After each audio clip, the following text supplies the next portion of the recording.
ពីជំនាន់នោះតែញាតិញោមកើតតនបែរជាដឹងហើយតំណាំក្បែរផ្ទះមិនដែលមានផ្ទះណាអត់មានទីក្រីអត់មានជីអត់មានអំអត់មានទេអត់មានទេគឺជាទូទៅមានគ្រប់ផ្ទះចាស់ជំនាន់មុនណាមែនទេរបស់ហូបចុកគឺយើងមានគ្រប់ផ្ទះដល់សម័យនេះស្រួលមែនតើទៅញោមអាស័យក៏ទិញសម័យ7ក៏ទិញឥឡូវណាក៏សាំងក៏ទិញហើយយាយស្រុកស្ដាយដល់ពេលខ្លះមកទៅសើអួតប្រាប់លោកទេណានេះគាត់ណាឲ្យស្រុកទេសយើងឥឡូវវាស្រួលមែនប៉ុន្តែស្រួលមែនតើធ្វើមនុស្សវាខ្ជិលណាសំបីតែទីក្រីតែយើងដាក់ចោលបែបពីងទឹកមិនបាច់ស្រោចទឹកព្រលឹមឡើងពលមាត់ស្ដក់ទៅមាត់ដាក់វារស់មែនទេបើអត់ណារបស់អញ្ចឹងក៏ទិញគេមកមើលកំណត់យើងណាកាន់ទៅមុខហើយណាមនុស្សកាន់តែខ្ជិលទៅអានទៅទិញគេហើយគាត់អួតថាលោកគ្រូហើយចាំបាច់បបាក់ដាំមកវេទនាអីណាក្តៅថ្ងៃបាក់ញើសហូរញើទៅអីព្រលឹមឡើងបន្លែគេឥឡូវមិនចាំដល់ទៅផ្សារទេឥឡូវគេដាក់ដល់ផ្ទះហើយគុណគាត់ថាអញ្ចឹងបន្លែគេដាក់ដល់ផ្ទះទៀតអត់អង្គទៅទិញអង្គបបាមកហូបរួចមួយខែមិនបាច់ធ្វើស្អីហូបបានណានឹងកូនទៅរោងចក្រមកយកលុយយកមកទិញអង្គហូបស្រួលណាបន្លែគេដាក់ដល់ផ្ទះស្រួលមកហូបគេដាក់ដល់ផ្ទះស្រួលណាឥឡូវនេះអត់លុយអត់បបាក់ទៀតលោកគ្រូមិនបាច់ចាំផឹងទៅរកស៊ីអីអត់លុយយកតែប្លង់ផ្ទះទៅបដិមេដាច់ពោកយកលុយមកចាយស្រួលដល់ថ្ងៃគេអូសផ្ទះស្រួលដូចគ្នាទៅសើគាត់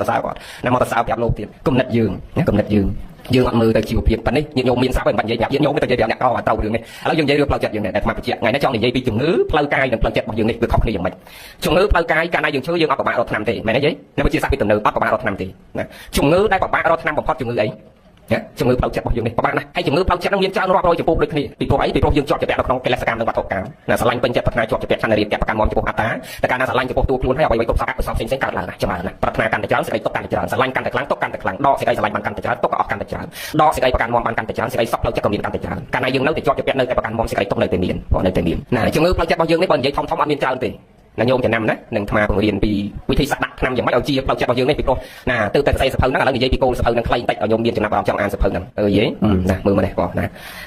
ាយើងឈឺផ្លូវចិត្តរបស់យើងនេះឈឺអត់ច្រើនទេជំងឺធំមានតែ3ទេញោមចំណាំជំងឺទី1គឺជំងឺតោសៈណាតោសៈចិត្តជំងឺទី2គឺជំងឺលោភៈចិត្តជំងឺទី3គឺមោហៈចិត្តជំងឺផ្លូវចិត្តរបស់យើងរាប់ដោយធំមាន3ហ្នឹងណាហើយដូចជំងឺផ្លូវកាយឯកាលណាយើងឈឺកាពះយើងត្រូវអត់ថ្នាំកាពះក៏ដាក់អត់មានឈឺកាពះក៏ដាក់ថ្នាំផ្លូវទេកាលណាយើងដាក់ថ្នាំខុសកាន់តែធ្ងន់ប្រតិកម្មអញ្ចឹងជំងឺតែ3ធំហ្នឹងត្រូវមានថ្នាំដាក់ឲ្យចំមុខជំងឺដូចគ្នាដូចញោមទីអីគាត់កំពុងតែណាថ្ងៃបនអញ្ចឹងនឹកឃើញសំណោះស្រាយនឹកឃើញឥឡូវនុស្សាវរីយ៍សាដើមវិញទុកផ្លូវចិត្តកើតមានទៀតពេកហ្នឹងអញ្ចឹងយើងរកវិធីសាស្ត្ររងាប់ផ្លូវចិត្តរបស់យើងកុំឲ្យកើតទុកខ្លាំងដូចជាជំងឺទី1តោសៈចិត្តបើយើងដឹងតែជំងឺតោសៈចិត្តនេះវាកើតតែយើងត្រូវយកថ្នាំអីទៅដាក់ហើយតោសៈនេះកាលណាកើតមានហើយសុខអត់មានទេញោមចំណាំសុខមង្គលសេចក្តីសុខផ្លូវចិត្តអត់មានហើយចប់ហើយទោះបីយើងមានទ្រព្យប៉ុណ្ណាក៏ដោយញាតិញោមខ្លះគាត់ច្រើនតែពិបាកផ្លូវចិត្តមានទ្រព្យហើយពេលខ្លះផ្លូវចិត្តគាត់អត់ល្អអញ្ចឹងយើងរងាប់យ៉ាងម៉េចដើម្បីឲ្យសុខផ្លូវចិត្តរបស់យើងមានសេចក្តីសុខណាតោសៈនេះមិនធម្មតាទេដែលអាត្មាប្រៀបឧបមាថាភ្លើងនៃតោសៈនេះណាដូចជាភ្លើងដែលគ្មានល្ងើកគ្មានផ្សែងតែវាក្តៅខ្លាំងជាងភ្លើងដែលមានល្ងើកមានផ្សែងនេះណាហើយតោសៈនេះឧបមាមួយទៀតដូចជាយក្សអ្នកដើរតួយក្សមិនដែលល្អទេអ្នកដើរតួយក្សមួយដែលល្អទេញាតិញោមខ្លះឃើញគេដើរតួយក្សមកល្អទេមកអត់ល្អទេណាគូអញ្ចើមគូចកោមគូថ្មិញអីមិនល្អទេហេតុអីគេតំណាងឲ្យសភាវៈអាក្រក់ហ្នឹងគឺវាមិនល្អអញ្ចឹងណាយ៉ាងណាតោសៈចិត្តរបស់យើងនេះដូចជាយក្សតែយក្សដែលមានចកោមនៅលើឆាកនេះមិនខ្លាំងដូចយក្សអត់ចកោមនៅក្រោមឆាកនេះទេអាយក្សតោសៈនេះតែកាលណាខឹងទៅអានោះចេញមកយក្សអយើងសើចទេណាដល់ពេលតោសៈចិត្តរបស់យើងនេះខឹងទៅ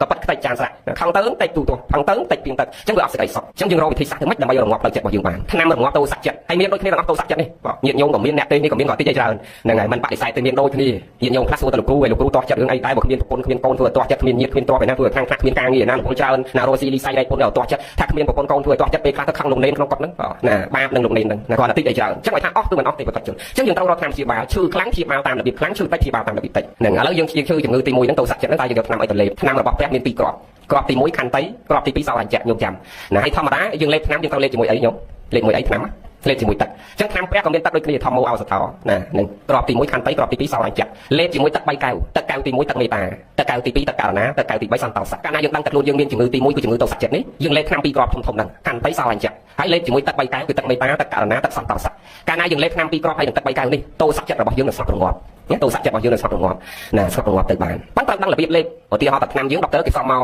កណានេះលក្ខណៈបង្រៀនផងញាតិញោមណាស្ដាប់ងាយមិនពិបាកក្នុងការស្ដាប់គាត់យើងចំណាយពេលវេលាតិចប៉ុន្តែមិនវែងទេប្រហែលជា40នាទីយ៉ាងយូរមកចប់ព្រោះខ្លាចតែដំឡូងទៀងអង្គុយបានយូរបងនេះបើយើងមានពេលវេលាយើងរៀនផងណាលក្ខណៈបង្រៀនទៅយើងនិយាយយល់យូរទៅយល់ចូលចិត្តក្នុងពធណាយើងត្រូវដឹងក្បួនលេបទៀតដូចថ្នាំពេទ្យដុកទ័រគេសំមកថាយើងឈឺកាពះអញ្ចឹងឈឺខ្លាំងគេសំមួយខែមួយខែនោះថ្នាំមួយថងណាមួយថ្ងៃលេប3ដងព្រឹកថ្ងៃល្ងាចដល់យើងយកមកយើងចង់ជាឆាប់យើងអត់លេបមួយខែដាក់តែមួយថ្ងៃយើងអស់មកវានាំមកយើងកាន់តែពិបាកទៅវិញយ៉ាងណាមិញអ្នកខ្លះចង់រងាប់ផ្លូវចិត្តខំប្រឹងទៅសុំសល់ខំប្រឹងទៅសមាធិខំប្រឹងទៅស្ដាប់ធម៌អាចចិត្តនៅក្តៅខ្លាំងយើងខំប្រឹងព្យាយាមតាមពេលធ្វើម៉េចឲ្យរងាប់ផ្លូវចិត្តនឹងបានវាអត់អាចរងាប់បានទេទៅតែព្យាយាមមានវិរិយៈព្យាយាមក្នុងការហាត់ពុតលំដាប់អប់រំចិត្តរបស់យើងរឿយចំណាយពេលវេលាក្នុងការស្ដាប់ចំណាយពេលវេលាក្នុងការគិតពិចារណាហើយស្ដាប់ហើយយើងយកពាក្យនឹងទៅគិតពិចារណាហាត់ពុតលំដាប់អប់រំខ្លួនយើងកើតជាប្រយោជន៍កើតជាប្រយោជន៍ណាអញ្ចឹងពេលណាយើងខឹងភ្លាមមានខន្តីកើតឡើងផ្លែតអញខឹងទៅដុតទៅចិត្តឯងក្រៅតែឯងឧបមាបុគ្គលកនិងបុគ្គលខអាកនឹងខឹងតែខនឹងអត់ខឹងជាមួយយើងផងនៅក្រៅកាហាយតែខ្លួនយើងឧបមាថាអ្នកខឹងនឹងដូចអោបដុំភ្លើងជាប់នៅ